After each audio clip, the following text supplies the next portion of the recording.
बनने के बाद हम जम्मू कश्मीर के लिए किस विजन के साथ जो है वो जनता में जाएंगे, उसी कड़ी को आगे बढ़ाते हुए और खासकर जो आर्टिकल 370 और 35A को हमने ध्वस्त किया, उसके बाद के जो हालात बने और जिस तरह से शांति की स्थापना जम्मू कश्मीर में व्यापक तौर के ऊपर हुई, इसके ऊपर चर्चा करने के लिए, अपना व्यक्तित्व रखने के लिए मैं रिक्वेस्ट करूंगा आदरणीय भाई अनुराग ठाकुर जी को कि आप मीडिया को एड्रेस करें।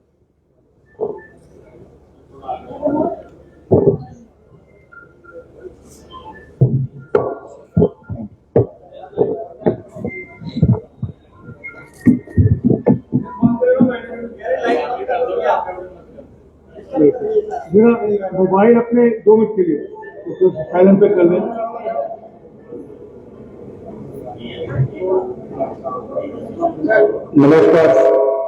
नमस्कार साथियों।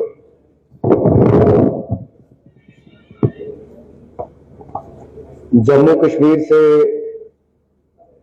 गहरा नाता इसलिए भी है कि जब पार्टी ने मुझे राष्ट्रीय अध्यक्ष बनने का अवसर दिया था,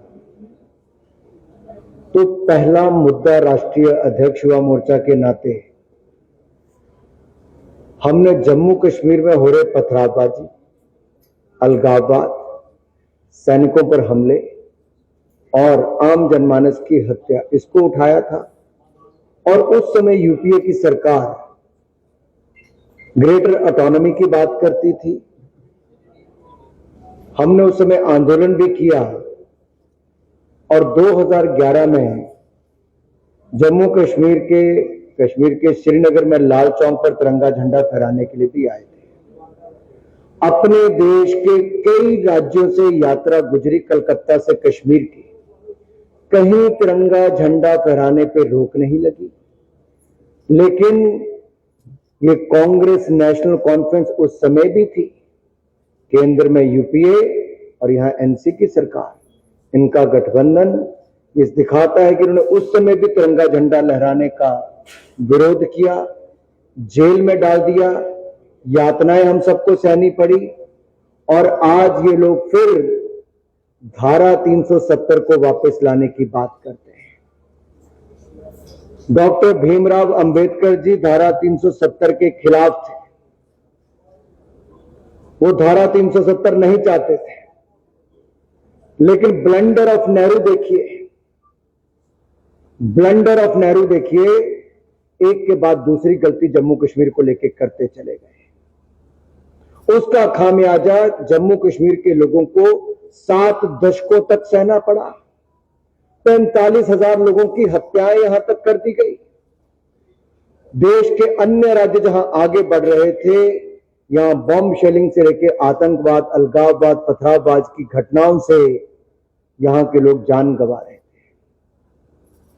कश्मीरी पंडितों पर यातनाएं करके उनको पलायन के लिए मजबूर किया गया।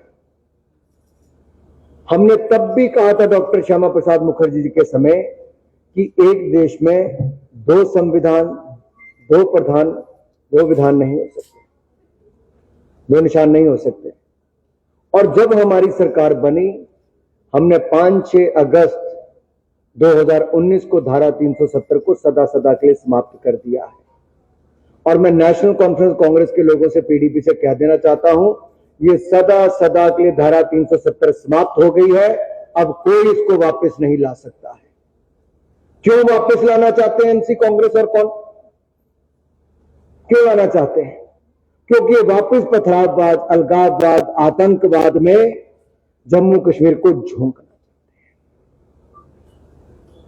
हैं। ये चाहते हैं पीएसए को हटाकर नशे बेचने वाले छूट जाएं, आतंकवाद, उपद्रव फैलाने वाले छूट जाएं, पथरावबाजी करने वाले छूट जाएं।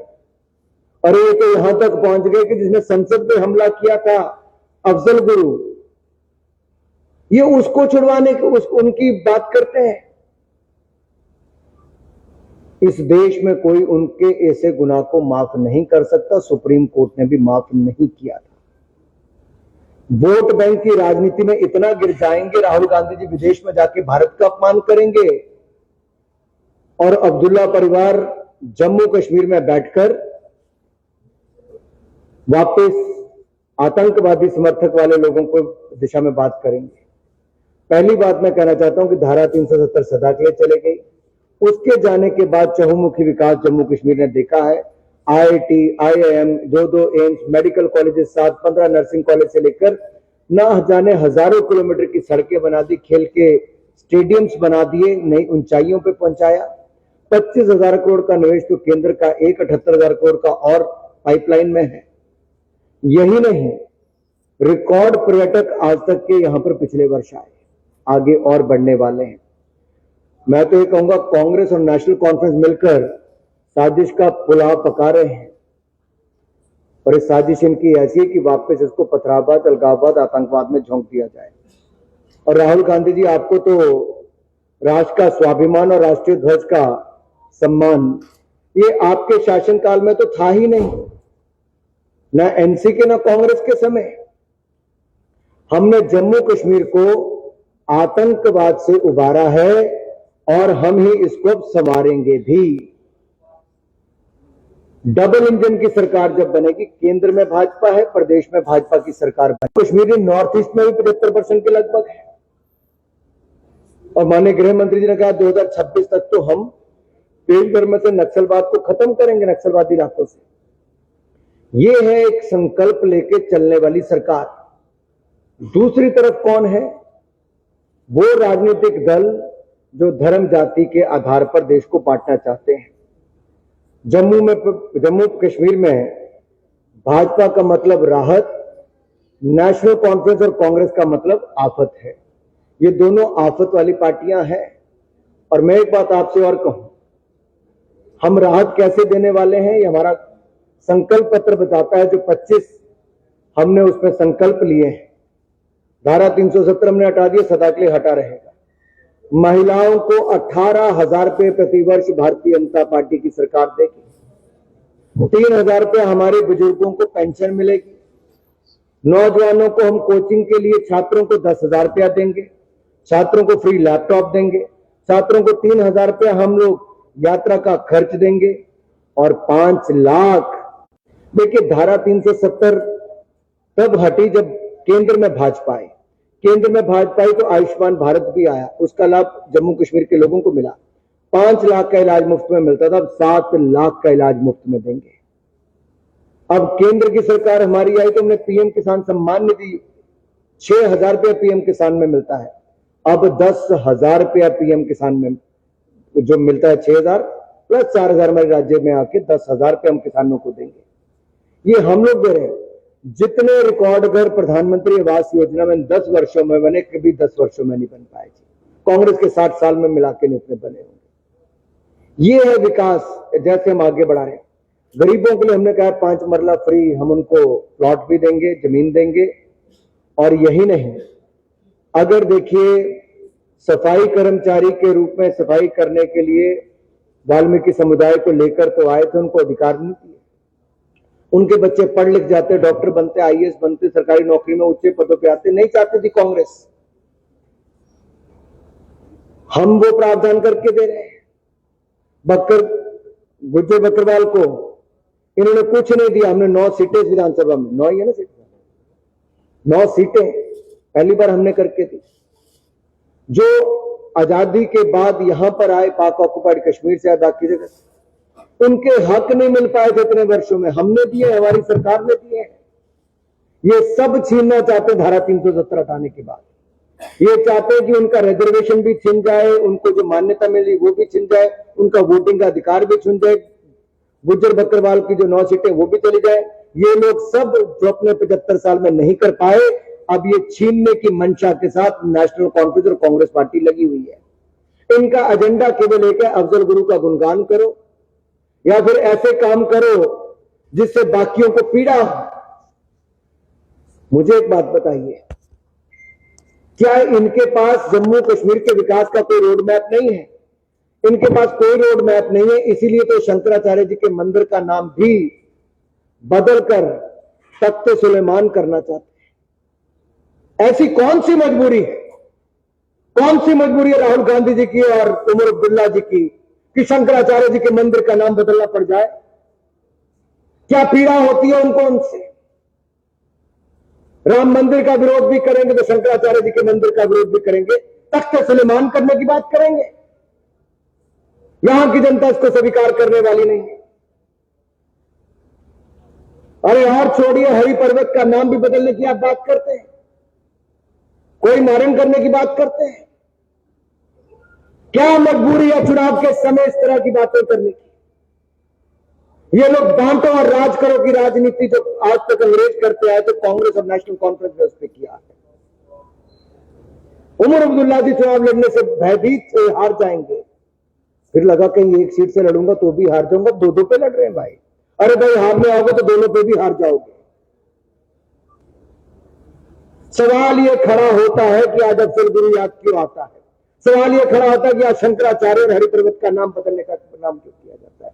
सवाल ये होता है कि आज हक वाल्मीकि के, गुर्जर बकरवाल के और हमारे जो पाक ऑक्युपाइड कश्मीर से आए हुए शरणार्थी हैं उनके हक छीनने की बात क्यों होती है? बात यह है कि यहां के विकास पर अंकुश लगाने का और आफत खड़ी करने की बात ये लोग क्यों करते हैं? पीएस से हटाकर आफत खड़ी नहीं होगी क्या?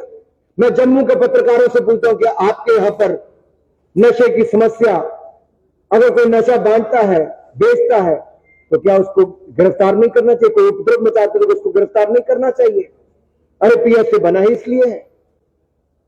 तो क्यों यह करना चाहती है कांग्रेस और नेशनल कॉन्फ्रेंस और विपक्षी दल कि जम्मू कश्मीर को फिर आफत खड़ी करना चाहते हैं? ब्लंडर ऑफ नेहरू से भी मुक्ति बड़ी मुश्किल से पाई थी, blunder of Abdullah and Gandhi और मंजूर करने के लिए हम तैयार नहीं। कह रहे कि पहले आपने राम जी के नाम पर वोट लिए, उनको बेचा और अब आप हिंदुओं को डराने का काम कर रहे हैं। इसी तरह की रणनीति है भाजपा की। मैं एक बात बहुत स्पष्ट करना चाहता हूं और मैंने अभी भी कहा, पीएस से हटाना, अफजल गुरु का नाम वापस लेना, डराने की बात ये करते हैं कि जो भाजपा के साथ जाएगा उनकी क्या कहा गया? आपको तो बयान दिखाने की मुझे जरूरत नहीं है। ये बोलबानी मंजूर कैसे हो सकती है? कार्रवाई करनी चाहिए ऐसी पार्टी के ऊपर तो उस इलेक्शन कमीशन को। हिंदुओं की हत्या करने की बात करते, डराने धमकाने की बात करते। अरे भूलिए मत, ये भारत वो नहीं जो कांग्रेस ने 60 साल तक करके रखा था। आज ये भारत है जिसके कदम पूरी दुनिया में आगे बढ़ रहे हैं। दुनिया की फास्टेस्ट ग्रोइंग इकोनॉमी भी हम है और दुनिया की सबसे ज्यादा उम्मीदें भी आज भारत से ही है। अनुराग जी, एक क्वेश्चन और रहेगा। विपक्षी दल अक्सर जो है इस समय केंद्र सरकार पर तीखा प्रहार कर रही है। उनका ये मानना है कि जहां जा रही है कि यहाँ पर मिलिटेंसी जो है अब बहुत ही कम हो चुकी है, लेकिन आज देखा जा रहा है कि लगातार जो मिलिटेंसी के इस समय इंसिडेंट्स है उनमें ग्रोथ भी बहुत तेजी से हो रही है। या भाजपा जो है मिलिटेंसी को बढ़ावा देने के लिए बैठी है? मैं दो बातें बड़ी स्पष्ट करता हूं। आतंकवाद, अलगाववाद के खिलाफ मोदी जी और भारतीय जनता पार्टी की सरकार हम लगातार इस पे काम कर रहे हैं। 70% अगर इस पे कमी आई है तो मोदी सरकार के कारण आई है। हमने जो रुख अपनाया कि पाकिस्तान से तब बात करेंगे जब आतंकवाद बंद करेंगे, लेकिन यहां पर बैठे हिंदुस्तान का खाते हैं, हिंदुस्तान की सिक्योरिटी लेते हैं, हिंदुस्तान के फायदे लेते हैं, लेकिन गुणगान पाकिस्तान का करते हैं। कौन है ये लोग? वर्षों तक इन तीन परिवारों की कई पीढ़ियों ने फायदे उठाए, चुनाव जीतने के लिए पाकिस्तान के आगे कटोरा लेके खड़े हो जाते हैं, फरियाद करते हैं, उनका गुणगान करते हैं, आतंकवादियों का समर्थन करते हैं। अरे मैं आपको आंकड़े देकर बताना चाहता हूं, टेरर रिलेटेड इंसिडेंट 2018 में 228 थे, 2023 में कम होकर 46 रह गए और इस साल मात्र 11। अगर एनकाउंटर्स की बात करूं तो 2018 में 199 थे, 2023 में 48 और 2011 में कम होकर 24। सिविलियंस, इनके समय आज तक फौज की और सिविलियंस की 45,000 लोगों की हत्याएं हुई और अगर मैं केवल 2018 का आंकड़ा लूं तो उसमें 55 की सिविलियंस की हत्या हुई, 2023 में 14 की। तो कैसे ग्राफ कम आया है? ये आंकड़े मेरे नहीं है अनुराग ठाकुर के, ये भारत सरकार के डिपार्टमेंट्स के आंकड़े हैं।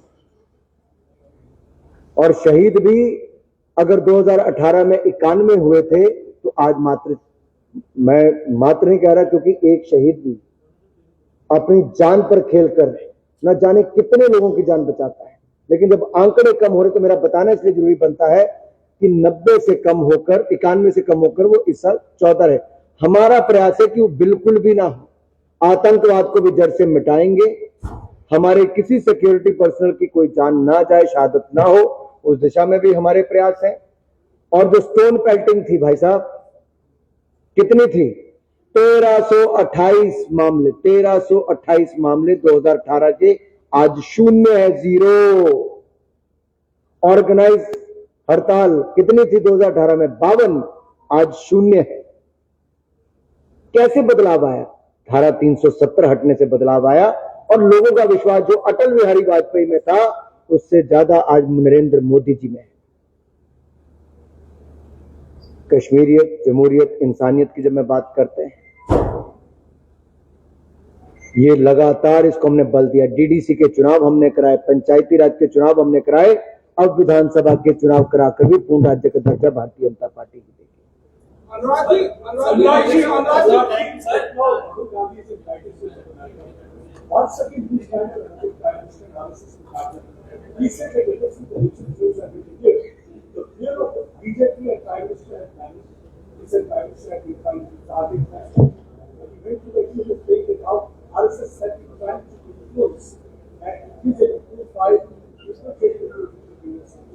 ये नेहरू गांधी परिवार की विशेषता रही है, कुछ कमियां भी हैं।